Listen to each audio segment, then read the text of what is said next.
પ્રધાનમંત્રી મોદીની નવા જે મંત્રીઓ શપથ લેવાના છે તેમની સાથેની બેઠકના આ દ્રશ્યો સામે આવ્યા છે। પ્રધાનમંત્રી મોદીએ તેમને સંબોધન કર્યું। પ્રધાનમંત્રીના ઘરે મળેલી નવા મંત્રીઓની બેઠક પૂર્ણ થઈ છે। ચાય પે ચર્ચાના નામે આ બેઠકનું આયોજન કરવામાં આવ્યું હતું। જે મંત્રીઓને ફોન કોલ્સ ગયા તે તમામની હાજરી અહીં જોવા મળી। આ એક ઝલક આપ જોઈ લો। સાંજે આજ સાંસદોમાંથી તમને મંત્રીઓ શપથ લેતા જોવા મળશે।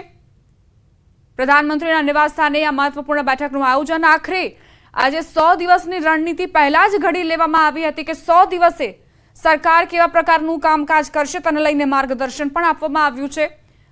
કારણ કે પ્રધાનમંત્રી મોદી પોતાના સંબોધન વખતે જ્યારે પણ પ્રજાની વચ્ચે જઈ રહ્યા હતા પ્રચાર દરમિયાન ત્યારે પણ કહી રહ્યા હતા કે અમે પહેલેથી જ સરકાર બન્યા અને 100 દિવસના કાર્યકાળની તૈયારીઓ કરી લીધી છે। આખરે કેવા કેવા પ્રકારના કામકાજ કરવાના છે, કઈ રીતે વિકસિત ભારતના રોડમેપને આગળ વધારીએ તેને લઈને પણ અમે ચર્ચાઓ કરી।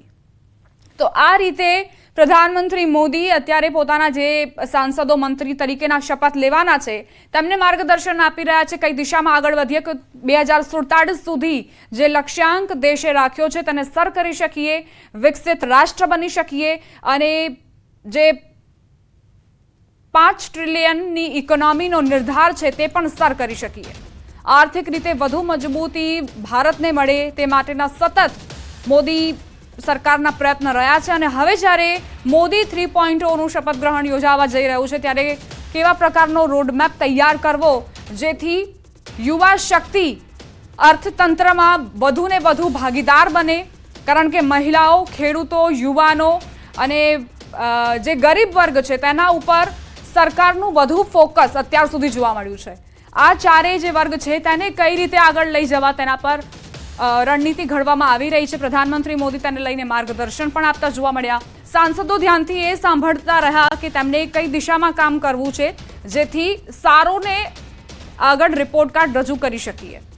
ઘણી વખત આપણે એ પણ જોયું છે કે જે રાજ્યમંત્રી હોય તેમને પ્રમોશન આપવામાં આવે, સ્વતંત્ર પ્રભાર તેમને સોંપવામાં આવે અને ત્યારબાદ જો હજુ વધુ સારો રિપોર્ટ કાર્ડ તેઓ રજૂ કરશે તો તેમને કેબિનેટ કક્ષાના મંત્રી બનાવવામાં આવે છે। આ રીતે પ્રમોશનની રીત રહી છે મોદી કેબિનેટની। संवाददाता रचना जुड़ाई गया है વધુ जानकारी साथे। रचना, जो बैठक हुई उसके अंदर की तस्वीर हम देख पा रहे हैं।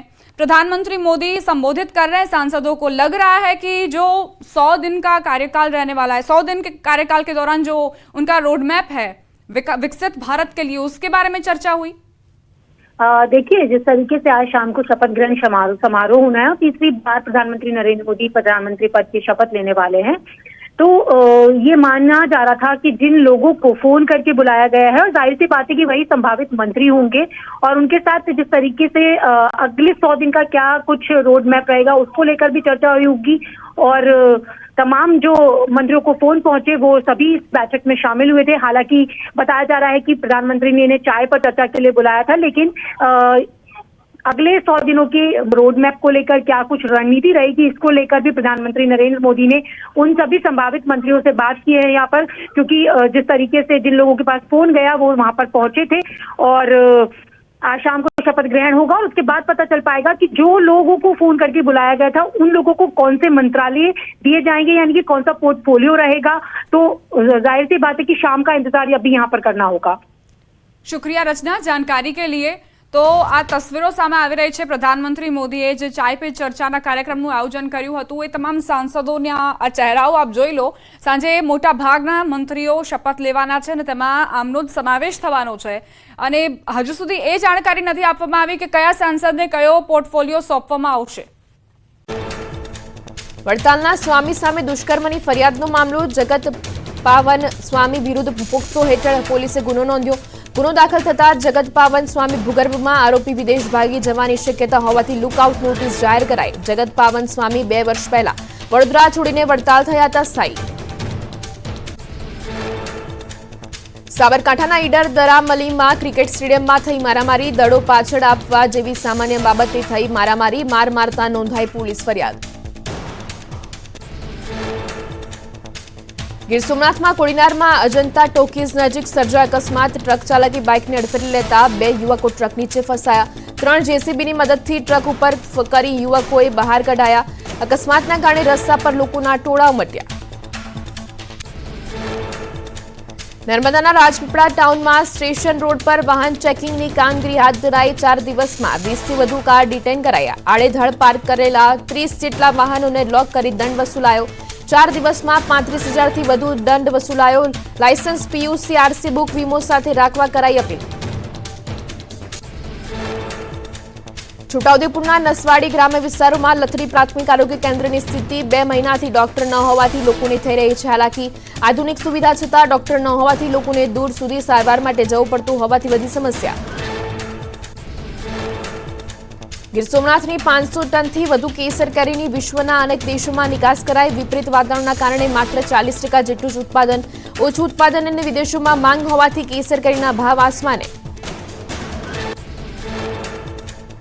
દિલ્હીમાં છેલ્લા કેટલાય દિવસોથી પાણીની પારાયણ ઠેર ઠેર જોવા મળી રહ્યું છે. ટેન્કર રાજ. લોકો ટેન્કરમાંથી પણ પાણી ભરવા માટે મારી રહ્યા છે વલખા. પાણીની તંગી સર્જાતા લોકોએ તંત્ર સામે ઠાલવ્યો રોષ.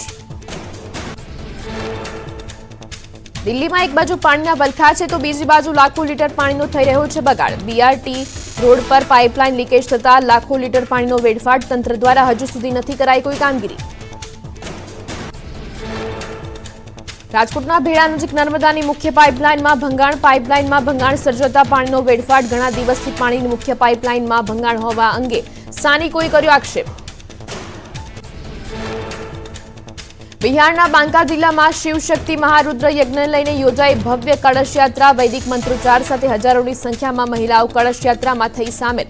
બાંકા જિલ્લામાં કળશ યાત્રાને લઈ ભક્તિમય માહોલ જોવા મળ્યો. જૂનાગઢમાં ગિરનાર રોપવે 11 જૂનથી 20 જૂન સુધી બંધ. મેન્ટેનન્સના કારણે ગિરનાર રોપવે બંધ રહેશે. 21 જૂનથી રોપવે ફરી થશે કાર્યરત. ઉપરવાસના ડેમમાંથી પાવર હાઉસ શરૂ કરાતા નર્મદા ડેમની સપાટી અને આવકમાં વધારો. સરદાર સરોવર નર્મદા ડેમની સપાટી 123.98 મીટરે પહોંચી. હાલ ડેમમાં પાણીની આવક 94,405 ક્યુસેક અને ટોટલ જાવક 20,520 ક્યુસેક નોંધાઈ. સાબરકાંઠામાં અંગરજાળતી ગરમીના કારણે ખેડૂતોનો પાક બળ્યો. શાકભાજીના ભાવ આસમાને પહોંચ્યા. બિયારણ, ખાતર, મજૂરી અને બજાર સુધી પાક લઈ જવામાં ભાડામાં ઘટાડો ન થતા ખેડૂતોની પરિસ્થિતિ કફોડી બની. અમરેલીમાં તડકા વચ્ચે સિંહ પરિવારના આંબાની વાડીમાં ધામા. ધારી નજીક આવેલા મોરજર ગામે કેરીની વાડીમાં બેઠેલા સિંહ પરિવારનો વિડીયો વાયરલ.